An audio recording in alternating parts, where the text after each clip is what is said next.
A yang warnanya selalu sama dalam 4 tanda terakhir, Pak ya. Tapi dari semua ini dibatalkan, ini dibatalkan, ini dibatalkan. Betul ya? Iya, Pak. Betul. Nah, betul kan? Tapi kalau kita misalkan tarik kesimpulan, apa yang terjadi dari sini ke sini? Betul ya? Kira-kira apa yang terjadi? Berarti kita tidak menggunakan akumulasi distribusi 84 bar. Kita menggunakan lebih panjang lagi tuh. Nah,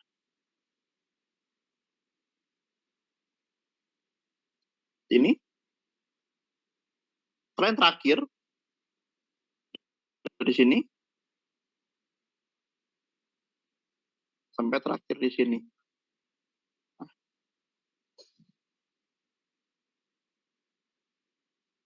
Atau saya rubah dulu jadi lain biar lebih jelas.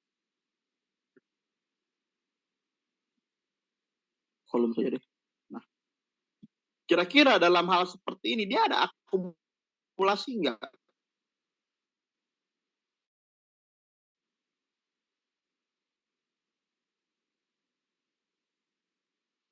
Ada akumulasi kan yang cenderung turun. Dan ketika naik cenderung harga di markdown. Kondisi seperti ini dinyatakan OLIP. OLIP artinya apa?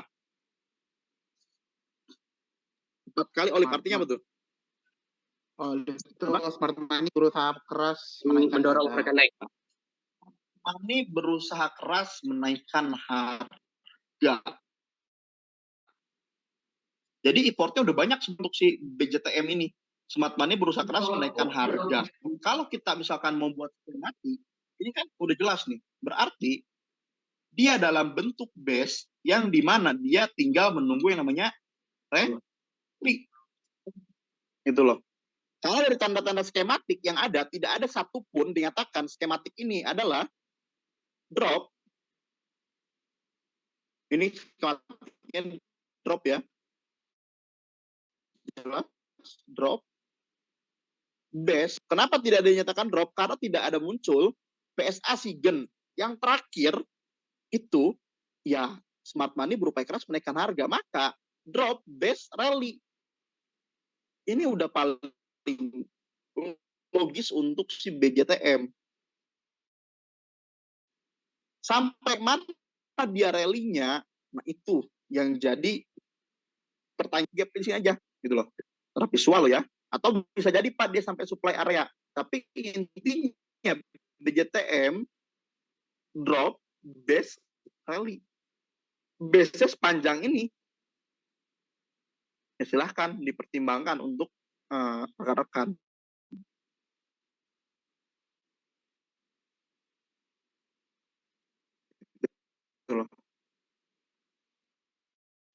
Kalau misalkan nanti ada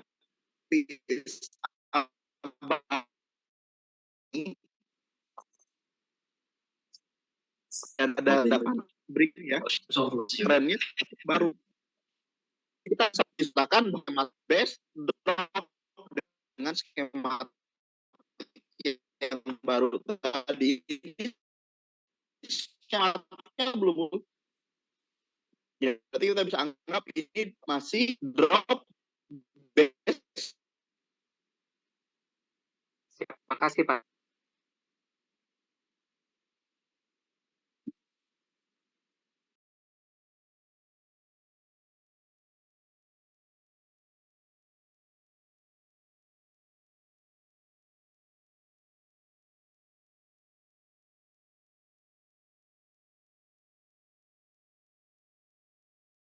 Dari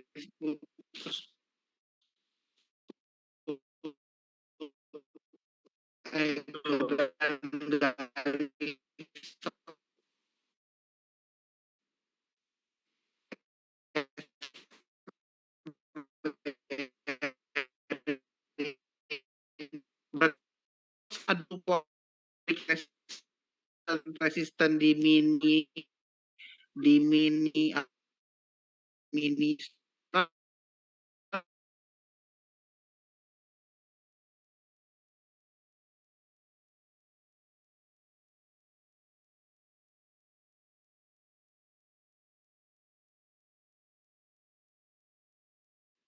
Oh, dia ada di market strukturnya, Pak. Jadi ada di user.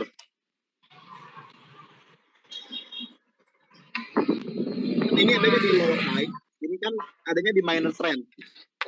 Kalau yang nggak putus-putus itu adanya di major trend. berarti yang membedakan tren gitu ya Pak? Betul, Pak. Jadi tren besarnya perubahan dalam tren besar ya. Jadi kalau kita analisa, ini kan tren besar Pak, kan ya, lower high ya. Ketika di break si lower high ini kan ada perubahan tren Pak. Dari yang pertamanya lower high akan menjadi higher high. Dulu Pak. Nah ini kan higher low-nya di break nih. Betul. Dia akan ada perubahan dari yang pertamanya higher low jadi lower low. Lower low. Oke Pak. Terkopi Pak.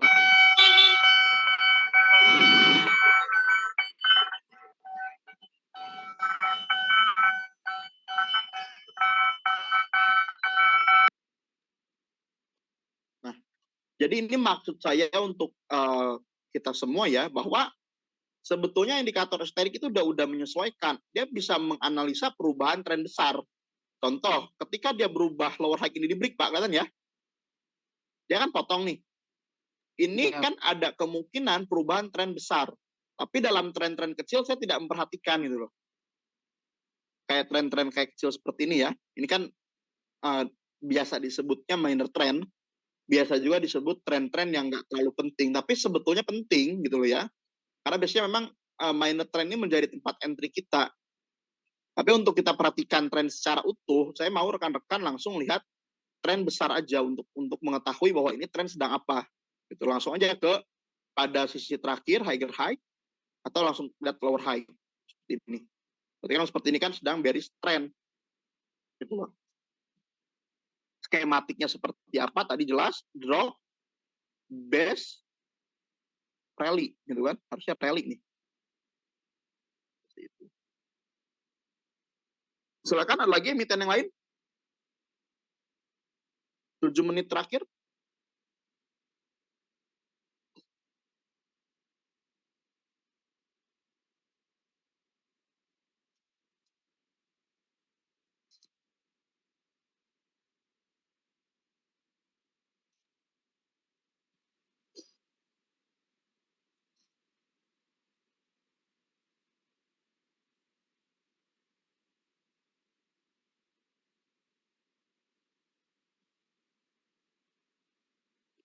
Ayo, ada pertanyaan? Jika tidak, kita selesai.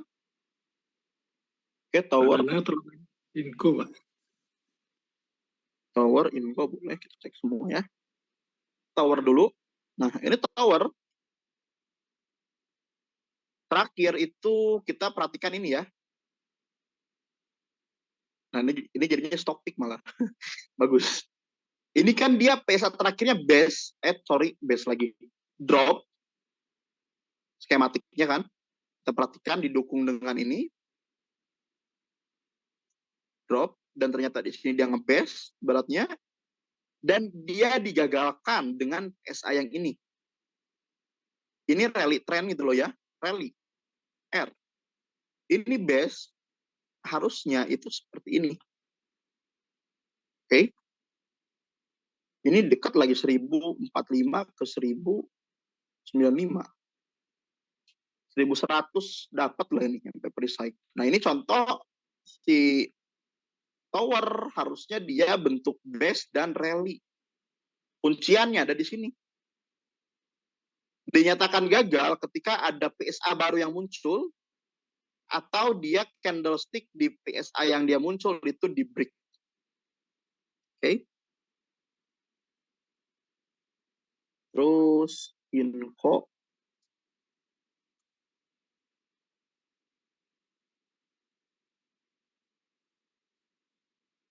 Nah, kalau kita perhatikan, Pak, Inco itu diiringi oleh drop terakhir ya, drop.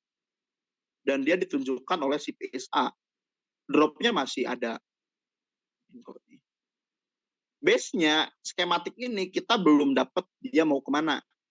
Karena di dalam base ini belum ada skema yang muncul, PSA trend yang muncul. Tapi kalau misalnya kita ngambil impact dari candlestick ini, gitu loh ya, bisa jadi dia masih lanjut ke drop. Karena kan ini drop, base, gitu ya. Dropnya sudah terjadi, dan di sini belum ada dari PSA trendnya itu belum ada jangkauan untuk dia rally gitu loh. Base ini skematiknya kita masih buta, masih belum bisa mengatakan bahwa dia akan rally. Jadi kalau misalkan kita menggunakan teori supply demand secara utuh, di dalam base ini skematiknya dia rally atau drop ini masih kita kaitkan dengan PSA sebelumnya, berarti drop. Itu faktanya untuk Inco gitu loh.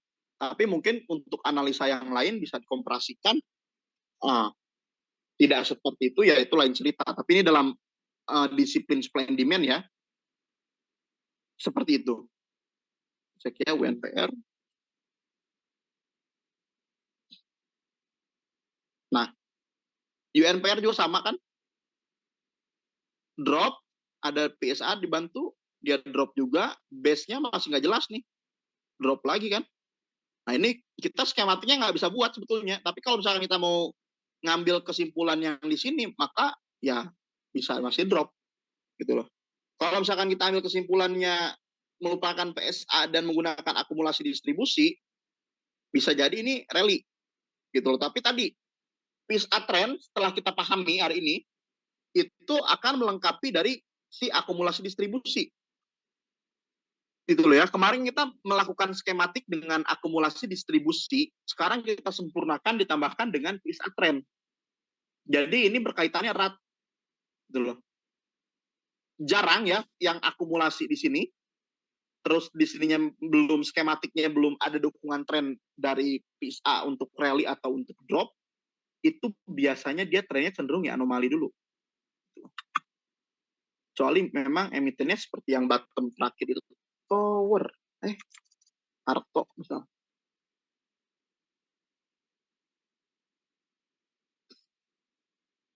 KLBF. Bukan KLBF, apa ya?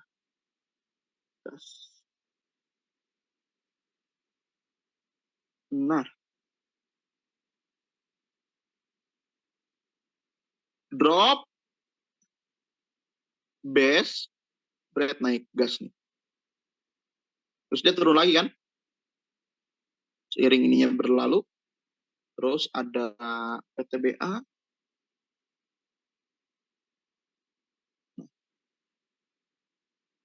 Akumulasi, base-nya dia rally kan? Gitu. Oke, silakan. Ada pertanyaan? Jika tidak ada pertanyaan, silahkan nanti dilanjutkan di diskusi grup yang saya buka ya. Pembahasan di sana bebas mengenai tentang part-part yang esoterik yang tidak ada di buku, terutama penjelasan tentang PSA trend untuk melakukan forecasting skematik trend gitu loh. Nanti kita zoom lagi di hari besok tentang astrologi trading ya. Kalau misalkan mau bahas setelah ini di chat, silahkan, karena ini belum seluruhnya terdeliver. Part yang satu juga belum nih, yang akumulasi. Pak, gimana kalau dalam skematiknya itu akumulasi dan dia rally, tapi dalam part PSA-nya dia bearish trend. Gitu loh ya, atau sebaliknya. Dalam part akumulasi distribusinya dia distribusi gitu loh ya, tapi dalam skematiknya dia itu rally. Apa yang harus kita putuskan Pak gitu loh. Kita harus melihat yang akumulasi distribusi atau kita lihat rules dari PSA trend itu sendiri gitu loh. Nah, kalau misalkan nanti teman-teman sudah menguasai PSA trend, pokoknya enak lah. Untuk skematik trend kalian benar-benar bakal lebih jago dibandingkan ahli BDM. Gitu. Ahli BDM masih baca broksum, kalian cukup lihat, oke, akumulasi, oke, smart money mendorong harga naik, spread, skematiknya rally gitu. Dan seterusnya. Oke.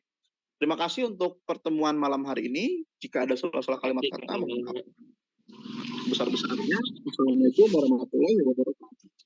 Waalaikumsalam. Waalaikumsalam warahmatullahi wabarakatuh.